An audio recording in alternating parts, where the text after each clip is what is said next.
ভোর থেকে আকাশ কালো করে বৃষ্টি পড়ছিল। পাখিদের ছোট্ট গ্রামে সবাই চিন্তায়, কারণ টুনি পাখির ঘরে পানি ঢুকে গেছে। টুনি নিজের বাসা রক্ষা করতে করতে চুলায় খিচুড়ি রান্না করছিল, কিন্তু চারদিকে শুধু পানি আর পানি। টুনির দুই বাচ্চা পিউ আর নীলু একটা ছোট ডালার ফেলা বানিয়ে তার ওপর বসে ভয়ে দুরুদুরু করছে।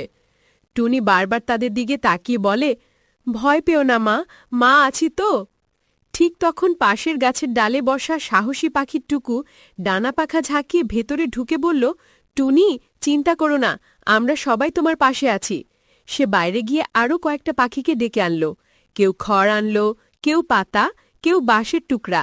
সবাই মিলে টুনির ঘরের সামনে ছোট্ট একটা উঁচু মাচা বানিয়ে দিল, যাতে পানি আর না ঢোকে। টুনি আবেগে চোখ মুছল। একলা হলে পারতাম না, তোমরা না থাকলে আজ আমার বাসা ভেসে যেত, সে বলল।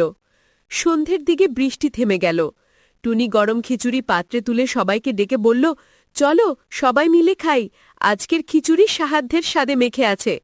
পাখিরা হাসতে হাসতে খেতে বসল। টুনির ছোট্ট ঘরটা ভেসে যাওয়ার বদলে ভরে উঠল হাসি আর ভালোবাসার উষ্ণতায়।